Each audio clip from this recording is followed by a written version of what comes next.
Part 3 of 1125 equals 925. November the 25th originally would be the 9th month. 925. 925. And thank God today my shift is at work at the store, Taurus, is not 925, because I would be late. Today it is 11 to 7 again. Got to work a lot this week to make sure I reach the hourly requirement for the 6-month period to keep the medical insurance. So we're on page, we just read all of these captions in the last one. Go back to the last video if you want to go through these. We're learning about the heroes and hero makers in Man and His Symbols by Carl Jung.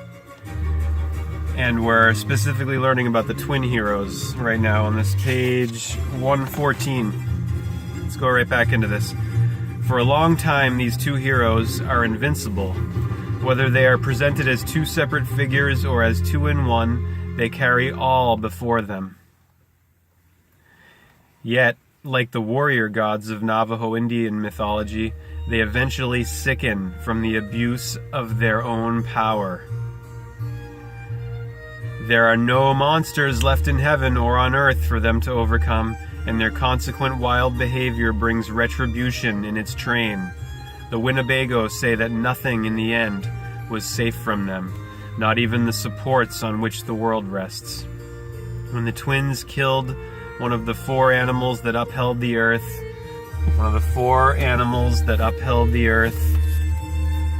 the four directions, 4 seasons, the 4 elements, the 4 cardinal points of summer solstice, Cancer, winter solstice, Capricorn, the goat, Aries in the east, equinox, and the other equinox, Libra in the west. Aries is Adam in the east, Eden, and Eve is even Libra, equality, equilibrium of Libra, balance, justice, fairness.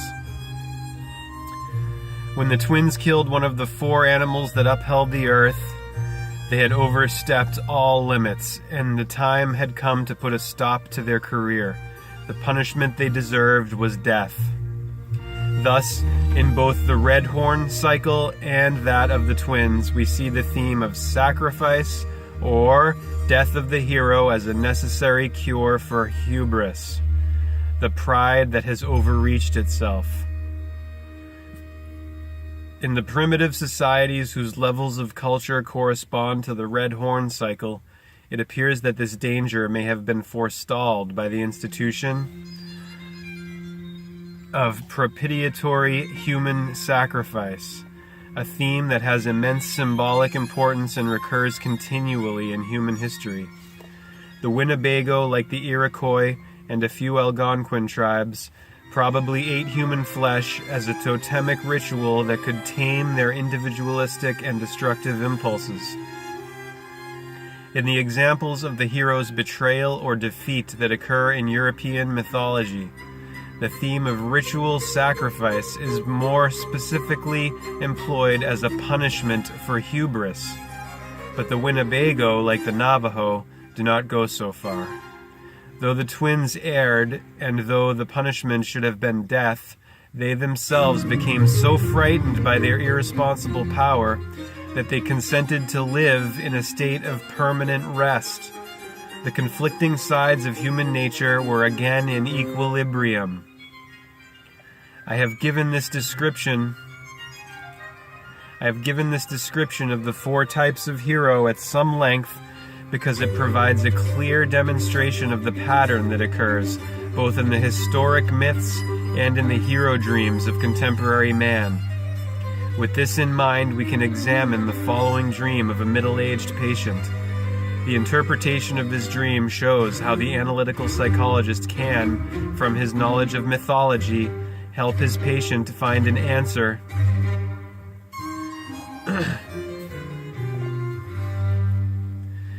to what might otherwise seem an insoluble riddle of L.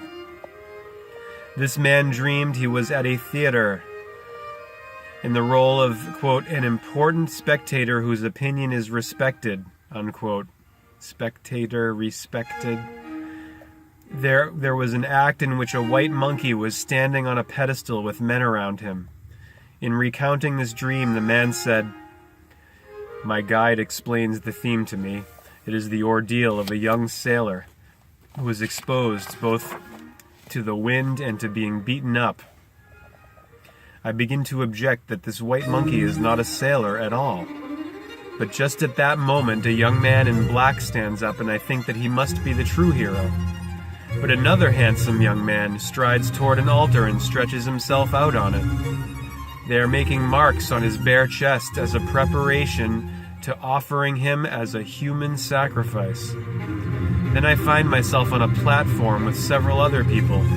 We could get down by a small ladder, but I hesitate to do so because there are two young toughs standing by, and I think that they will stop us. But when a woman in the group uses the ladder unmolested..." There's nothing I don't like about that. That is Vivaldi's Winter from his Four Seasons. Vivaldi's Winter. Nemanja Radulovic just absolutely tearing it up with double songs here on 99.5 WCRV.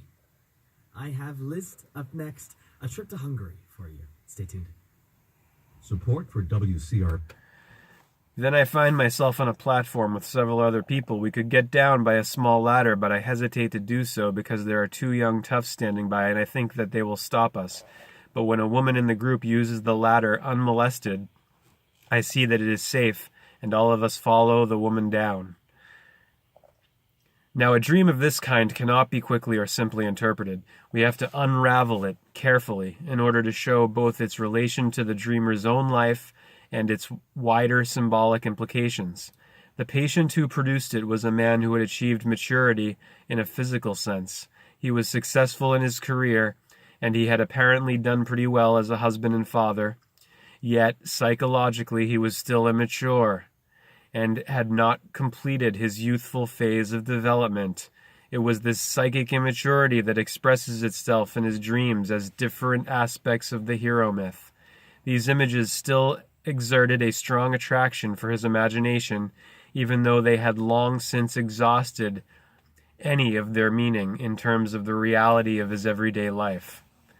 Thus, in this dream, we see a series of figures theatrically presented as various aspects of a figure that the dreamer keeps expecting will turn out to be the true hero. The first is a white monkey, the second a sailor, the third a young man in black, and the last a, quote, handsome young man. In the early part of the performance, which is supposed to represent the sailor's ordeal, the dreamer sees only the white monkey. And monkey, it's hyphenated at monkey. The man in black suddenly appears and as suddenly disappears. He is a new figure who first contrasts with the white monkey and is then for a moment confused with the hero proper. Such confusion in dreams is not unusual. The dreamer is not usually presented with clear images by the unconscious. He has to puzzle out a meaning from a succession of contrasts and paradoxes. Significantly, these figures appear in the course of a theatrical performance, and this context seems to be a direct reference by the dreamer to his own treatment by analysis. The guide, he mentions, is presumably his analyst, yet he does not see himself as a patient who is being treated by a doctor, but as, quote, an important spectator whose opinion is respected, unquote. This is the vantage point from which he sees certain figures whom he associates to the experience of growing up. The white monkey, for instance, reminds him of the playful and somewhat lawless behavior of boys between the ages of 7 and 12. S-even and 12. Those two numbers here signified in the words knowledge and gnosis. Gnosis with the silent G, letter 7. K, the silent K, number L even, 11. 11 and 7, S even and L even. Yep, knowledge, gnosis, of the mist and the mix in the middle at the midline of the equator, of equilibrium, of equality, of equinox, equal night, equal day and night, of spring and autumn. Adam, Eve, even, odd, even, on, off, dawn, evening. Every day, every die, every deity.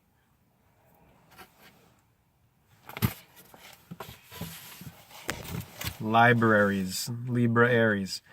The sailor suggests that the adventurousness of early adolescence, together with the consequent punishment by beating for irresponsible pranks.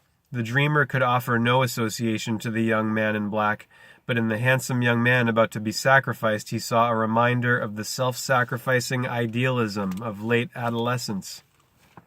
At this stage, it is possible to put together the historical material, or archetypal hero images, and the data from the dreamer's personal experience in order to see how they corroborate, contradict, or qualify each other. Qualify. Equal. The first conclusion is that the white monkey seems to represent trickster, or at least those traits of personality that the Winnebago attribute to trickster. But to me, the monkey also stands for something that the dreamer has not personally and adequately experienced for himself. He, in fact, says that in the dream he was a spectator. Spectator of L. I found out that as a boy he had been excessively attached to his parents and that he was naturally introspective. For these reasons, he had never fully developed the boisterous qualities natural to late childhood, nor had he joined in the games of his schoolfellows. He had not, as the saying goes, quote, got up to monkey tricks, unquote, or practiced monkey shines. The saying provides the clue here. The monkey in the dream is in fact a symbolic form of the trickster figure. Getting late into this now, so let's go to the caption images here. On this page, an individual psyche develops, as does the hero myth, from a primitive childish stage, and at 6 o'clock, lower, below, lessons, and often images of the early stages can appear in the dreams of psychologically immature adults. The first stage might be represented by the carefree play of children, like the pillow fight far left from the 1933 French film Zero de Conduit. The second stage might be the reckless thrill-seeking of early adolescence. Right, American youths test their nerves in a speeding car. American youths test their nerves in a speeding car. A later stage produces the idealism. Where's that? A later stage produces the idealism and self-sacrifice of late adolescence at its highest during the 1956 revolt in Hungary, when young rebels fought tanks with crude weapons, or far right only with stones.